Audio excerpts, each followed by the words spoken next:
صل على سيدنا ومولانا محمد وعلى سيدنا علي وسيدتنا فاطمة وسيدتنا زينب وسيدنا حسن وسيدنا حسين وعلى آله وصحبه وبارك وسلم.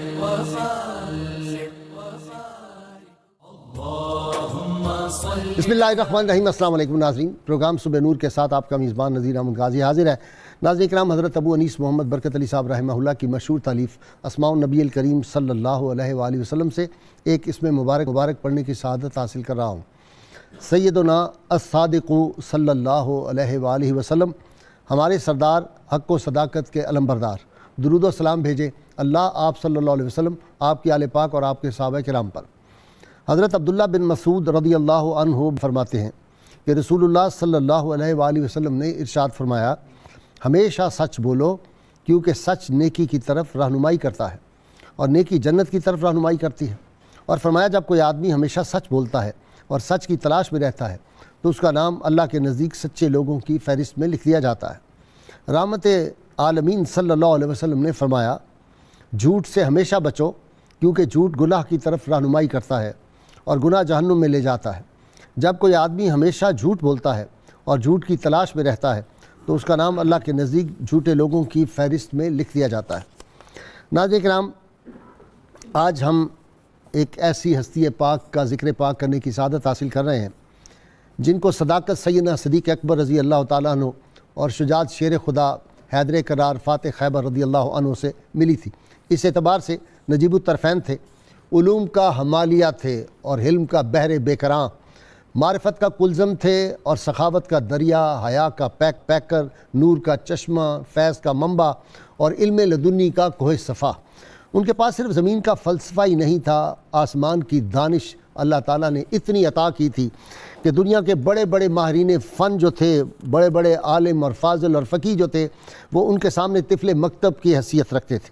یہ وہ ہستی تھی جن سے اکتساب فیض اور اکتساب علم جن لوگوں نے کیا، ان میں امام اعظم و حنیفہ جیسی شخصیات، امام مالک جیسی شخصیات، سفیان ثوری، جابر بن حیان 1000 کتاب کا مصنف اور اتنا بڑا سائنسدان جس کی مثال آج بھی دنیا نہیں لا سکتی، اور اسی طرح ابن حبان، ابن سعد، ابن جریج، ابو عاصم، کیا کیا نام لوں. اور فقہ کے ہمارے چاروں جو امام ہیں، چاروں ان کی عظمت کے قائل ہیں اور ان کی عظمت میں جو ہیں وہ رتب اللساں ہیں. امام نووی رحمۃ اللہ علیہ فرمایا کرتے تھے کہ آپ کی امامت، جلالت اور سیادت پر تمام ائمہ کا اتفاق ہے. ناظرین کرام، یہ ہستی پاک وہ تھی، سخاوت ان کا یہ عالم تھا کہ جب کوئی ان کی بارگاہ میں آتا تھا تو سائل کو سوال سے پہلے عطا کر دیا جاتا تھا. ایک مرتبہ مدینہ منورہ میں قحط پڑ گیا اور ان کے ہاں غلہ پورے 1 برس کے لیے تھا. آپ نے خادم کو بلایا، آپ نے پوچھا کہ بتاؤ بھائی ہمارے ہاں کتنا غلہ اس وقت موجود ہے؟ انہوں نے کہا جی الحمدللہ پورے 1 برس کے لیے ہمارے پاس موجود ہے اور کسی کوئی کمی کا ہمیں ڈر نہیں ہے. آپ نے فرمایا وہ سارا غلہ مدینہ کے غرباء میں جا کے تقسیم کر دو. یہ ان کی سخاوت کا عالم تھا. اور ناظرین کرام، ان کی حیات کے مطالعہ سے پتہ چلتا ہے جیسے علم، حلم، عبادت اور ان کو نور کے سانچے میں ڈالا گیا ہو. مجھے امام مالک رحمۃ اللہ علیہ کا قول مبارک یاد آتا ہے. فرماتے ہیں میں ان کی خدمت میں حاضر ہوا کرتا تھا اور میں نے امام جعفر صادق علیہ السلام کو صرف 3 کاموں میں پایا. میں جب جاتا تھا یا نماز پڑھتے ان کو دیکھا، یا روزہ کی حالت میں دیکھا، یا قرآن کی تلاوت میں. اور شاہان وقت جو تھے ان کے سامنے بھی حق کی بات کہنے سے آپ کبھی نہیں گھبرائے. ناظرین کرام، آج امام جعفر صادق علیہ السلام، آپ کی عظمت، آپ کی خوبیاں، آپ کا علم، آپ کا حلم، آپ کی عظمت، آپ کی رفت، آپ کے علوم لدنی اور آپ کے جو تلامذہ تھے اور آپ کے اساتذہ، اس سب حوالے سے گفتگو کرنے کے لیے بات شریک گفتگو ہیں. جناب روحانی شخصیت ہیں اور ادیب بھی ہیں، جناب پیر قمر الشکور احمد صاحب. ان کے ساتھ شاعر، ادیب، بلاغ کے خطیب بابا جی پیر انوار حسین جلوانوی ہیں، اور ان کے ساتھ تیسرے ماہر اقبالیات ہیں، کئی کتابوں کے مصنف ڈاکٹر طاہر حمید تنولی صاحب. ابتدا کر رہا ہوں جناب پیر قمر الشکور احمد صاحب. جی پیر صاحب، آپ تو اہل بیت اطہار پہ اسپیشلسٹ، ہمارے سارے اسکالر کہتے ہیں. بسم اللہ امام جعفر صادق تعارف. بسم اللہ الرحمن الرحیم. بہت خوبصورت ابتدائیہ آپ نے پیش فرمایا اور گفتگو بہت عمدہ، اور ہمارے لیے تمام پروگرام کی جو ہے جہات متعین کر دیں کہ کس طرح ہم اپنے عظیم امام کو خراج عقیدت پیش کریں۔ سبحان اللہ۔ آج بہت عظمت اور برکت والا دن ہے، 17 ربیع الاول ہے، حضرت امام محمد جعفر الصادق علیہ السلام کے ظہور پر نور کا، ولادت باسعادت کا آج دن ہے، تاریخ ہے 17 ربیع الاول 83 ہجری آپ کی ولادت باسعادت ہے۔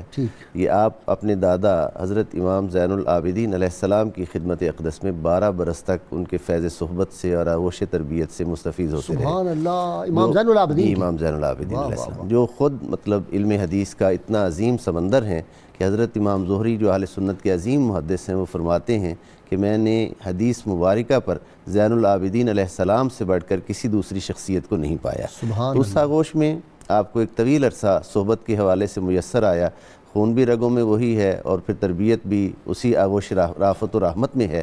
سیاسی اعتبار سے باقر العلوم کی بارگاہ میں کتنا عرصہ؟ جی، سیاسی اعتبار سے یہ جو ہے وقت آپ کا وہ عبد الملک بن مروان کا دور ہے جب آپ کی ولادت باسعادت ہوتی۔ حضرت امام زین العابدین علیہ السلام کے بعد آپ اپنے عظیم باپ، عظیم شخصیت جنہوں نے ائمہ اہل بیت اطہار میں سے علوم کے اعتبار سے بہت بڑا نام پایا، انہی کی بشارت بھی، انہی کی بشارت اللہ کے محبوب صلی اللہ علیہ وسلم حضرت جابر بن عبداللہ انصاری رضی اللہ تعالیٰ عنہ کو حضور صلی اللہ علیہ وآلہ وسلم نے ان کے نام سلام بھی دیا تھا اور انہیں بشارت دی تھی کہ تم ان کی زیارت بھی کرو گے، اور پھر انہوں نے زیارت بھی کی اپنی ضعیفی میں اور سلام بھی حضور کا پیش کیا حضرت امام محمد باقر علیہ السلام کو۔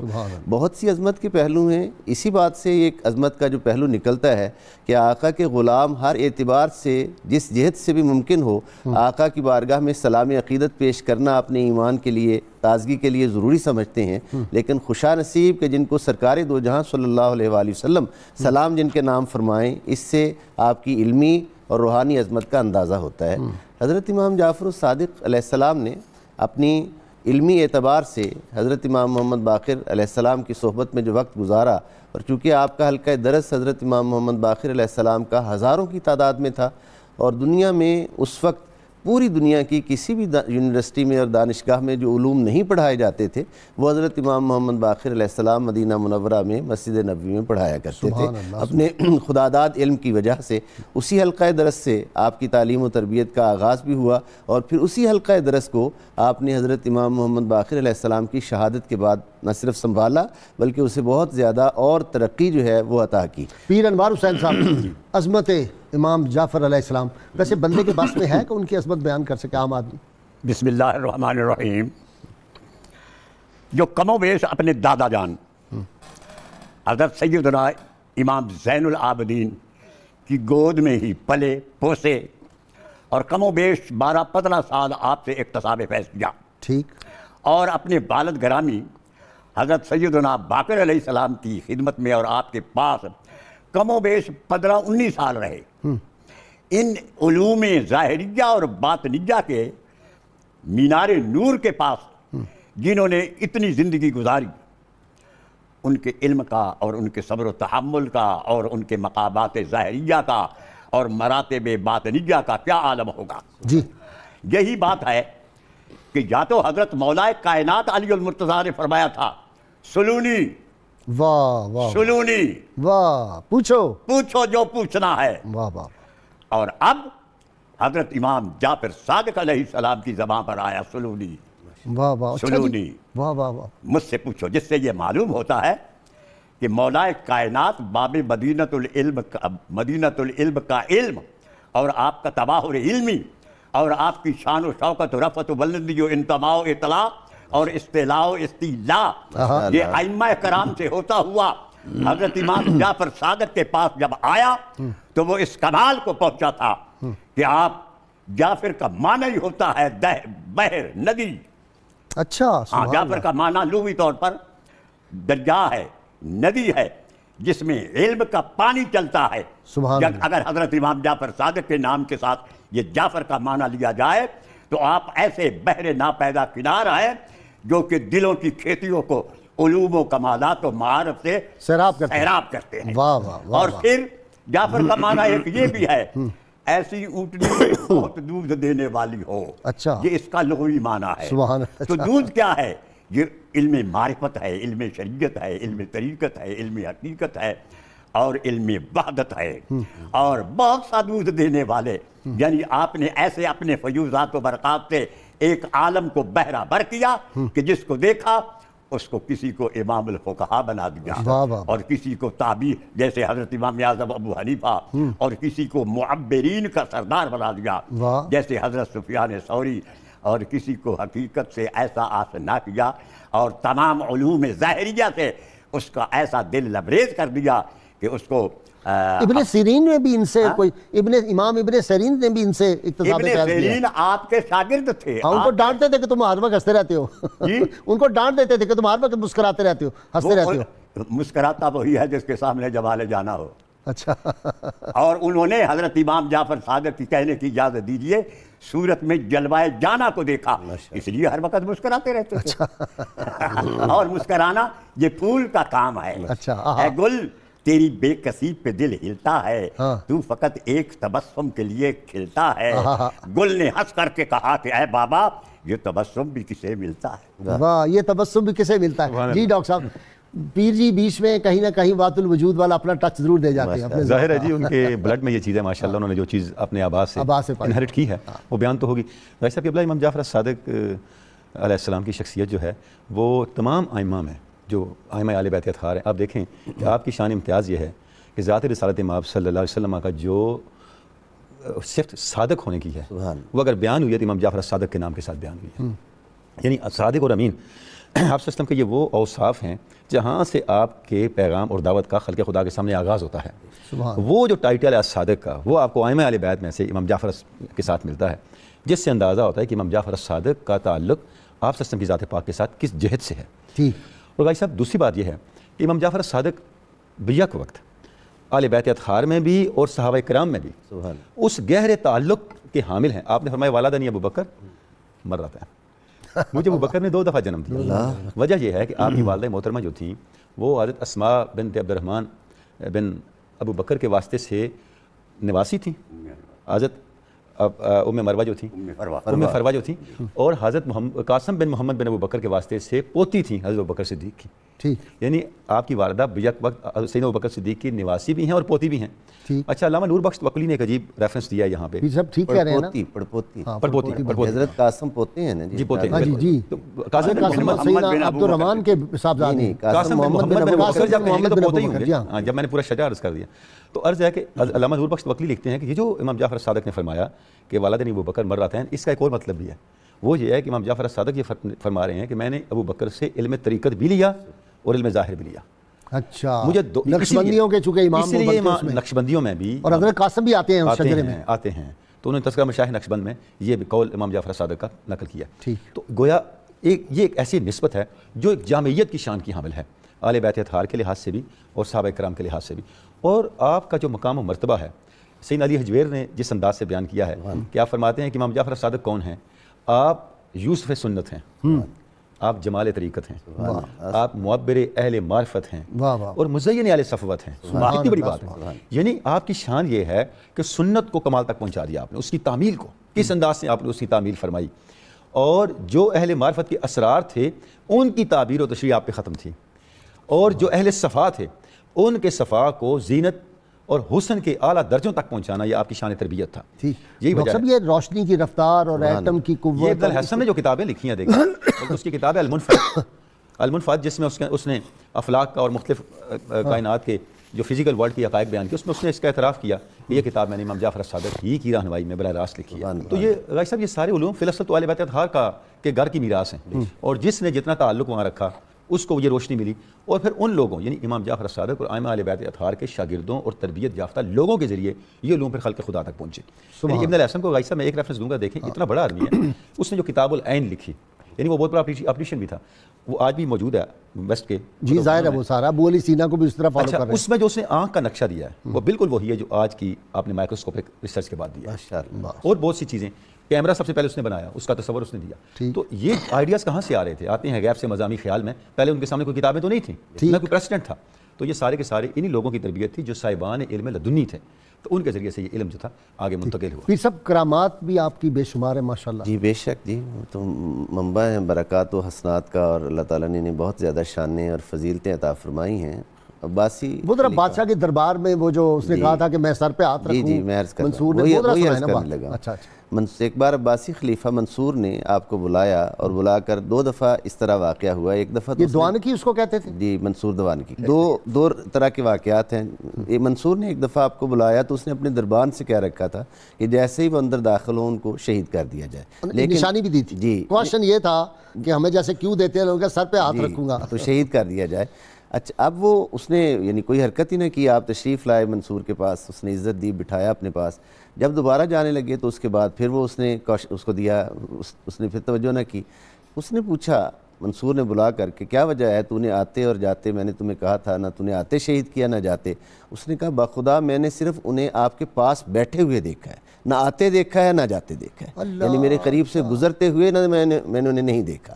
دوسرا واقعہ جو ہوا وہ یہ، وہ اسی سے متعلق دوسری روایت، وہ اسی کے متعلق جو دوسری روایت ہے کہ وہ منصور نے یہ ارادہ کیا کہ میں ان کو شہید کروا دوں، اور جب اس نے بلایا اور بلانے کے بعد حضرت امام جعفر صادق علیہ السلام کو، تو اس کا محل جو تھا اس میں ایک لرزہ سا جیسے زلزلہ سا آتا ہے، اس طرح کی کیفیت پیدا ہو گئی، اور منصور بجائے قتل کروانے کے ہاتھ باندھ کر تخت سے اٹھ کر مؤدب ہو کر کھڑا ہو گیا اور آپ کو تخت پر بٹھا لیا، گھٹنوں کو ہاتھ لگایا، جی گھٹنوں کو ہاتھ لگایا، تعظیم دی اور آپ کو بٹھا لیا تخت پر۔ اور جب آپ واپس تشریف لے گئے تو اس وقت وہ اتنی گہری نیند سویا کہ اسے کوئی ہوش نہ رہا۔ کافی دیر کے بعد جب وہ اٹھا تو اس نے اپنے دربانوں سے اور ان لوگوں سے پوچھا جنہیں قتل کے لیے کہا ہوا تھا، ان سے کو کہا کہ میں نے تمہیں، کہ سرکار آپ نے کوئی اشارہ ہی نہیں دیا، حکم ہی نہیں دیا، ہم آپ کا انتظار کرتے رہے۔ اس نے کہا کہ میں نے جب آپ تشریف لائیں تو اس کے بعد میں نے دیکھا کہ آپ کے ساتھ ایک اتنا بڑا اژدہا ہے جس نے اپنا منہ کھول رکھا ہے اور پورے میرے محل کو اس نے اپنے منہ میں لیا ہوا ہے، اور وہ کہہ رہا ہے کہ اگر تو نے کوئی جسارت کی تو یہ سارا محل جو ہے تیرا بھی تباہ ہو جائے گا۔ کرامات کی طرف جی پیر صاحب نے بات چھیڑ دی کہ کرامات وہ تو ریت کو چاہیں تو شربت بنا دیں، حلوہ بنا دیں، جو صاحب مقام ہو، جو صاحب مقام ہو، اور پھر حضرت سیدنا امام جعفر صادق علیہ السلام ہو، وہ تو سراپا ان کا وجود ہی کرامت ہے، اور ان کی کرامت ایسی ہے کہ ایک دفعہ حج کے موقع پر آپ مکہ پاک میں مسجد حرام میں جلوہ فروز اور جلوہ فرما تھے، تو آپ نے 3 دفعہ کہا یا رب یا حیو سبحان اللہ، یا قیوم، انگور چاہیے اچھا اور 2 چادریں چاہیے۔ اچھا، آپ کا یہ فرمانا کہ آپ کے پاس انگور تھے، واہ واہ واہ، اور لیث بن سعد کہتا ہے کہ میں آپ کے قریب پہنچا تو کیا ہوا، انگور بھی نرالے تھے، ان کی خوشبو سے میرا دماغ معطر ہو رہا تھا، اور آپ نے وہ تناول فرماتے ہوئے چند اس کے دانے بھی مجھے عطا فرما دیے۔ ایسا لذیذ تھے وہ انگور۔ میں عرض کرتا ہوں جناب، انگوروں کو جب میں دیکھتا ہوں تو وہ ٹہنی خشک سی ہوتی ہے، ایک چھوٹی سی لگر ہوتی ہے، اس کے آگے ایک گچھا ہوتا ہے انگوروں کا جو کہ ایک میٹھے پانی سے ایسا لبریز ہوتا ہے کہ اس میں مٹھاس ہوتی ہے، اس میں خوشبو ہوتی ہے۔ تو حقیقت میں یہ قدرت کاملہ یاد آتی ہے انگوروں کو کھاتا۔ اور پھر وہ انگور موجود تھے حضرت سیدنا امام جعفر صادق کی خدمت میں، اور 2 چادریں بھی اتری۔ یہ انگور کہاں سے آئے؟ یہ اس محبوب کے ہاتھ جہاں پہنچتا ہے، حدیث پاک میں آتا ہے حضور نماز میں یوں ہاتھ اوپر کرتے ہیں، اور قربان جاؤں ان صحابہ کرام کے، وہ حضور کی ہر حرکات و سکنات کو دیکھتے تھے، نماز میں انہوں نے دیکھا کہ حضور نے ہاتھ بلند کیا ہے، نماز میں ادھر دھیان تھا کہ ہاتھ بلند کیا ہے۔ اس سے معلوم ہوا کہ عبادت ہو رہی ہے خدا کی اور زیارت ہو رہی ہے مصطفیٰ کی، ایک ہی بات ہے، ایک ہی بات ہے۔ شوق تیرا اگر نہ ہو میری نماز کا امام، میرا قیام بھی حجاب، میرا سجود بھی حجاب، ادائے دید سراپا نیاز تھی تیری، کسی کو دیکھتے رہنا نماز تھی تیری۔ لیکن یہ بات کیا نماز تیرے ایک بہانہ بنی، کیا ہے؟ نماز تیری دید کا ایک بہانہ بنی، ازاں ازل سے تیرے عشق کا ترانہ بنی۔ یہ بلال کے متعلق کہا تھا علامہ صاحب نے، کسی کو دیکھتے رہنا نماز تھی تیری، ادائے دید سراپا نیاز تھی تیری، کسی کو دیکھتے رہنا نماز تھی تیری۔ اور نماز تو ہوتی ہی وہی ہے کہ جیسے مولانا علی المرتضیٰ سے پوچھا گیا ہر رہتا ربا کا یا علی، کیا آپ نے اپنے رب کو دیکھا؟ فرمایا لن اعبد ربا لما ہو، جب تک میں اپنے محبوب حقیقی کو رب کو نہ دیکھوں میں سجدہ نہیں کرتا۔ تو انگور بھی موجود تھے اور چادریں بھی موجود تھیں۔ چادر کیا ہے؟ یہ رحمت کی چادر ہے، یہ جنت سے آئی ہوئی چادر ہے۔ ہاتھ اٹھتے ہیں تو وہاں پہنچتے ہیں کہ جنت تک پہنچ جاتے ہیں۔ اور فرمایا میں نے ہاتھوں کو اس لیے روک لیا تاکہ سب مل کر جنت میں جا کر کھائیں گے، کیونکہ میں اور قیامت ایسے ہیں جیسے 2 انگلیاں، یعنی جب جدوجہانگی ختم ہو جائے گی تو قیامت قائم ہو جائے گی۔ انوار حسین جلو آنوی کے لیے بھی چھوڑ دیا نا، تو ایک چادر تو آپ نے استعمال کی، اور دوسری چادر باہر نکلے تو ایک سوالی نے سوال کیا، آپ نے اس کو عطا فرما دی. یہ آپ کی سخاوت تھی. اور آپ کی نگاہ پاک سے مردہ گائے بھی زندہ ہو گئی. واہ واہ واہ. آپ چلے مکہ پاک کی گلیوں میں تو ایک عورت اور اس کے بچے بل بلا کر سسکیاں بھر کر رو رہے تھے. آپ نے جب ان کو دیکھا تو آپ کا دل بے قرار ہو گیا، دل بے قرار ہو گیا. وہ دل جو عرش الہی کا مقام ہے. تو کہا گیا، پوچھا کیا ہے، پوچھتے ہیں کہ ظاہر ہو جائے چیز. تو کہا گیا کہ یہ بیوہ عورت تھی، اس کے پاس ایک گائے ہی تھی، وہ مر گئی ہے اور اس کے بچے بھی رو رہے ہیں اور وہ بھی رو رہی ہے. تو آپ نے ٹھوکر ماری. جلا تو دونوں دیتے ہیں مگر یہ فرق اتنا ہے، مسیحاکم باذنی سے مگر دلدار ٹھوکر سے. جب گائے کو ٹھوکر ملی تو وہ گائے جو ہے وہ زندہ ہو گئی. اگر گائے کی ایک ہڈی سے وہ حضرت موسیٰ علیہ السلام کے وقت ایک مردہ زندہ ہو سکتا ہے گائے کی ہڈی سے. واہ واہ. قرآن پاک کی طرف اشارہ کر رہا ہوں. بالکل ٹھیک ہے. تو محبوب مغنی اور محبوب غنی کی ٹھوکر سے کیوں کوئی مردہ زندہ نہیں ہو سکتا. اچھا جی ڈاکٹر تنوری صاحب، امام سفیان ثوری کہتے ہیں میں آپ کی بارگاہ میں گیا تو آپ نے بڑا خوبصورت لباس پہنا ہوا تھا. ایسے دل میں خیال آیا کہ بڑا زرق برق لباس پہنا ہوا ہے. تو آپ نے وہ اٹھایا اوپر والا جبہ، نیچے دکھایا تو وہ بالکل وہ جو بالوں کا بنا ہوتا ہے وہ تھا. تو انہوں نے پوچھا سفیان ثوری نے کہ حضرت یہ کیا؟ انہوں نے فرمایا یہ اوپر والا جو ہے تم لوگوں کے لیے ہے، نیچے والا مالک الملک کے لیے دکھانے کے لیے. یہ نیچے ہمارا. بھائی صاحب امام جعفر صادق کی شخصیت آپ دیکھیں، طریقت میں امام ہیں، معاشرت میں امام ہے اور سیاست میں امام ہے. یعنی جس میدان میں بھی دیکھیں آپ کی جو بصیرت، حافظ الحدیث تھے. آپ کی جو بصیرت ہے بھائی صاحب اور جو حکمت عملی ہے وہ میں سمجھتا ہوں کہ ملت اسلامیہ کے لیے ہر وقت مینارۂ نور ہے. آپ دیکھیں کہ جو امام جعفر صادق کا زمانہ تھا، بنو امیہ کا آخری زمانہ اور بنو عباس کے آغاز کا زمانہ تھا، اس سیاسی استقرار کے زمانے میں جو حکمت عملی امام جعفر صادق نے اختیار کی وہ اتنی گہری ہے اور اتنی بصیرت افروز ہے کہ میں سمجھتا ہوں کہ اسلامی سماج کو اور اسلامی معاشرے کو اس سے ہر وقت پیش نظر رکھنا چاہیے. دیکھیں اہل بیت اطہار کے نام پہ بنو عباس نے اپنی مہم شروع کی.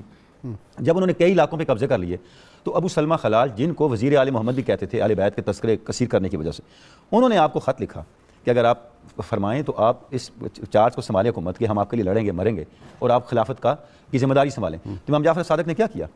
وہ خط آگ میں ڈال دیا. اب آپ کا یہ عمل آپ کا استغنا بھی ہے اور رائی صاحب قبلہ استغنا سے بڑھ کے آپ کی سیاسی حکمت عملی بھی ہے. جب امام زید آپ کے چچا جان نے خروج کیا تو انہوں نے آپ کو دعوت دی تو آپ اس میں شامل نہیں ہوئے. کیوں؟ آپ نے فرمایا میں آپ کے ساتھ، آپ کے ہمدرد، میرا احترام سب کچھ، لیکن اس کا نتیجہ ہمارے معاشرے کے لیے بہتر نہیں ہوگا. اب رائی صاحب اس کے اندر حکمت کیا ہے؟ رائی صاحب حکمت یہ ہے، جب اسلام فروغ پذیر ہو رہا تھا، اسلام تو پھیل رہا تھا لیکن اسلامی کردار نہیں پھیل رہا تھا اسلامی معاشرے کے اندر. اس کا نتیجہ یہ تھا کہ آپ جتنے بھی حکومتیں بدلتے چلے جائیں، تو یہی پرابلم ہے، بدلتے چلے جائیں، کردار جب تک نہیں پھیلے گا. علامہ نے ایک بڑا پیارا شعر کہا ملت اسلامیہ کو مخاطب کرتے ہوئے، ہو چکا اس قوم کی شان جلالی کا ظہور ہے مگر باقی ابھی شان جمالی کا ظہور. ہم نے جنگیں تو بڑی لڑی ہیں لیکن مسلم سوسائٹی کے اصل کردار کو کیوں نہیں ہم نے بنایا؟ امام جعفر صادق نے کردار کو بنایا. بہت اچھا. اور ابن الحسن اور کتنے بڑے محدثین صوفیاء جن کے اوپر علی اجویر جیسے لوگ ناز کرتے ہیں، یہ لوگ وہ تیار کیے. آپ تصور کریں اگر امام جعفر صادق اس مہم کا حصہ بنتے، ملت اسلامیہ کو یہ ذخیرہ کہاں سے ملتا؟ 1000 آدمی جو پیدا کیا ہے، سائنسدان، یہ کہاں سے آتا؟ کیمیا دان. آج بھی ہمیں یہ اپنی دینی جدوجہد میں یہ اعتدال پیدا کرنے کی ضرورت ہے کہ شان جمال اس سوسائٹی کی جو ہے، جو فی الاصل فقر جنید و بایزید ہے، جو فی الاصل کردار کی طاقت ہے، اس کو زندہ کرنے کی ضرورت ہے. ڈاکٹر صاحب آپ بلا سوچے سمجھے حکمت کے بغیر آپ لوگوں کو مروا دیں، امت کو مروا دیں، یہ کہاں کی دانش مندی ہے؟ تو بھائی صاحب یہ جو چیز ہے نا، یہ اس آپ کو امام جعفر صادق کی شخصیت سے ملتا ہے کہ آپ نے اس خلفشار کے زمانے میں اس کا حصہ بننے کے بجائے، باوجود مواقع ملنے کے، اقتدار سے چمٹنے کے بجائے ملت اسلامیہ کو بنانے پہ اپنی ساری توانائیاں صرف کی اور آپ دیکھیں اس کا آگے فیضان چلا. اچھا جب آپ طریقت میں غائی صاحب کے بلا دیکھتے ہیں، جو طریقت کے اندر آپ کی تعلیمات، آپ فرماتے ہیں لا یصح العبادہ الا بالتوبہ، تمہاری ساری عبادتیں ادھوری ہیں جب تک تم توبہ میں پختہ نہیں ہو. سبب یہ ہے کہ اللہ رب العزت نے توبہ کو عبادت پر فائق کیا ہے. قرآن مجید میں التائبون والعابدون، اللہ کی بارگاہ میں توبہ کرنے والے اور عبادت کرنے والے. آپ دیکھیں کہ غائی صاحب کس بصیرت کے ساتھ آپ فرما رہے ہیں. توبہ کا مطلب کیا ہے؟ آپ اپنے نامہ اعمال سے غلطیوں کو مٹاتے ہیں. آپ کے پلاٹ پہ جو غلط بلڈنگ بن گئی ہے اس کو گراتے ہیں، صاف کرتے ہیں تاکہ اچھی تعمیر سامنے آ سکے. ڈاکٹر صاحب وہ سلطان محمد فاتح رحمۃ اللہ علیہ جو تھے، حضرت سیدنا عمر بن خطاب رضی اللہ تعالیٰ عنہ، جناب عمر فاروق ان کے خواب میں آئے تو سلطان محمد فاتح نے کہا کہ حضرت سیدنا عمر سے عرض کیا ہمارے پاس گھوڑے، ہمارے پاس اسلحہ، تلواریں، نیزے آپ سے کہیں بہتر ہیں، توپیں بہتر ہیں، لیکن نتائج وہ نہیں جو آپ کے نکلے. جس طرح آپ کے دور میں حکومت پھیلی تو وہ ہمیں نہیں نتائج مل رہے.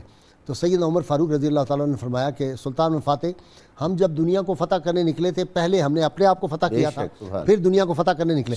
تم لوگ اپنے آپ کو فتح نہیں کیا، پہلے دنیا کو فتح کرنے نکلے. اب غازی صاحب اس سے بڑا فتح کی کیا علامت ہوگی کہ بیت المقدس پہنچ رہے ہیں، خادم اوپر بیٹھا ہوا ہے اور خود ڈرائیور، یعنی گاڑی میں ڈرائیو خود کر رہے ہیں، اور جس نے ڈرائیور بننا تھا وہ ساتھ بیٹھا ہوا ہے، تھک نہ جائے. یعنی آج کی زبان میں اگر آپ بات کریں کوئی بلیو کر سکتا ہے، کوئی تصور ہو سکتا ہے؟ اور پیبند لگے ہوئے خلیفہ وقت. یہ جو ان کی بے نفسی تھی، یہ جو ان کی اپنی تصویر ذات تھی، اس نے انہیں حاکم کائنات بنا دیا. تو اہل بیت اطہار کی بصیرت یہ ہے، ان کی حقیقت بینی یہ ہے کہ وہ ہمیں وہ راستہ دکھاتے ہیں جو ملت کی تعمیر کا راستہ ہے. ناظرین کرام، بہت مختصر بریک. ذکر پاک امام پاک کا جو ہے وہ جاری رہے گا، اور یہ ذکر جب آدمی کرتا ہے تو اس کی خطائیں گناہ جو ہے وہ اس طرح ہی جھڑتے ہیں جس طرح خزاں میں پتے درخت سے جھڑ جاتے ہیں. یہ برکتوں والا ذکر ہے. اور پھر ولادت باسعادت حضرت امام جعفر صادق علیہ السلام اور ربیع الاول کا مہینہ، تو پھر آپ اندازہ کر سکیں گے رحمتوں کی برسات میں ہم اپنے دامن جو ہیں ان کو کیوں نہ تر کر لیں اور اپنے قلب و ذہن کو کیوں نہ روشنی سے بھر لیں. ہمارے ساتھ رہیے گا. اللهم صل على سيدنا ومولانا محمد وعلى سيدنا علي وسيدتنا فاطمة وسيدتنا زينب وسيدنا حسن وسيدنا حسين وعلى آله وصحبه وبارك وسلم. اللهم صل على سيدنا ومولانا محمد وعلى سيدنا علي وسيدتنا فاطمة وسيدتنا زينب وسيدنا حسن وسيدنا حسين وعلى آله وصحبه وبارك وسلم. وعلى آله وصحبه وبارك وسلم. ویلکم بیک ناظرین کرام. امام احمد رضا رحمۃ اللہ علیہ کا یہ شعر جو ہے نعت کا، اس کو پتہ نہیں ہم کم از کم سینکڑوں مرتبہ پڑھ چکے ہیں. ہر دفعہ یہ ایک نیا لطف دیتا ہے اور تازگی ہے اس میں. یا رسول اللہ صلی اللہ علیہ وسلم، تیری نسل پاک میں ہے بچہ بچہ نور کا، تو ہے عین نور، تیرا سب گھرانہ نور کا. اس نوری گھرانے کے افراد جو ہیں، علم اور حکمت جو ہے وہ اس کے چشمے ان کے گھرانے سے پھوٹتے ہیں. ناظرین کرام، فرماتے ہیں امام جعفر صادق رحمۃ اللہ علیہ السلام فرماتے ہیں، دنیا جب کسی کے موافق پیر صاحب ہوتی ہے، دیکھیے حکمت کیسی ہے، دنیا جب کسی کے موافق ہوتی ہے تو دوسروں کی بھلائیاں بھی اسے دے دیتی ہے، اس کے کھاتے میں ڈال دیتی ہے، اور جب منہ پھیر لیتی ہے تو خود اس کی خوبیاں بھی چھین لیتی ہے، پھر ان کو اس کی برائیاں نظر آتی ہیں. یہ پریکٹیکل کتنی بات ہے زندگی میں، ہم دیکھتے ہیں واقعی. ذرا آپ کا اختلاف ہوا، دنیا بھر کی ساری برائیاں انہوں نے آپ میں ڈال دی. یہ عجیب و غریب بات. ایک چیز جو ہے آپ کا ذکر پاک علم کے حوالے سے ہو رہا ہے، میں یہاں یہ بات عرض کرنا چاہوں گا. ڈاکٹر صاحب نے جیسے ابھی فرمایا کہ 12 بادشاہوں کا آپ نے دور دیکھا ہے، تو یہ بھی ذرا بادشاہت کی ناپائیداری، شہنشاہیوں کی اور فقر کی پائیداری ذرا دیکھیے کہ روحانیت جو ہے اس کا استحکام کیا ہے، کہ ادھر 12 لوگ گزر گئے ہیں، ادھر ایک ذات جلوہ فرما ہے. جی ادھر 13 صدیاں گزر گئی ہیں، تقریباً 12.5 صدیاں آج بھی انہی کا ذکر پاک چل رہا ہے. جی وہ ظاہری حیات مبارک کے حوالے سے. دوسری بات آپ یہ تاریخی اعتبار سے میں عرض کرنا چاہوں گا کہ آئمہ اہل بیت اطہار میں سے 11 امامین میں سے سب سے زیادہ عمر مبارک آپ نے پائی ہے. 65 برس آپ کی عمر مبارک ہے، اور تمام آئمہ میں زیادہ عمر مبارک پائی. اور پھر اللہ تعالیٰ نے اگرچہ روحانی اعتبار سے یہ حالات کے محتاج نہیں ہیں، اسباب کے محتاج نہیں ہیں، یہ مسبب الاسباب کی بارگاہ کے انتہائی قریب ہیں، ان کی نظر کرم سے اسباب و حالات بدلتے ہیں، لیکن جو حقائق ہیں اس کے اعتبار سے یہ ہے کہ بنو امیہ کی سلطنت ختم ہو رہی تھی، بنو عباس جو تھے وہ طاقت پکڑ رہے تھے اقتدار کی طرف. یہ جو اکھاڑ پچھاڑ میں شاہانے وقت لگے رہے، اس وجہ سے حضرت امام جعفر الصادق علیہ السلام کو قدرت کی طرف سے کھل کر کام کرنے کا موقع جو ہے ملا، اور آپ سے علوم کا اس قدر تقسیم جو ہے آپ کی. جیسے ہی بنو عباس نے اقتدار کو مستحکم کیا تو ہم دیکھتے ہیں کہ حضرت امام جعفر الصادق علیہ السلام کے ہی صاحبزادے اور آپ کے بعد امامت کا عظیم منصب جنہیں عطا ہوا، ان کی زندگی کا بیشتر حصہ جیلوں میں گزرا حضرت امام موسیٰ کاظم علیہ السلام کا. تو آپ کو قدرت کی طرف سے ایسا ماحول دیا گیا ہے کہ حسن انتظام چل رہا، انتظام ایسا تھا. جی بشارت آپ کی طرف آ جاتے ہیں. فقہ میں کمال نہیں ہے، یہ نام اتنے بڑے بڑے جو ہیں ہماری تاریخ کے، وہ سب جب وہاں جاتے ہیں تو سارے سرنڈر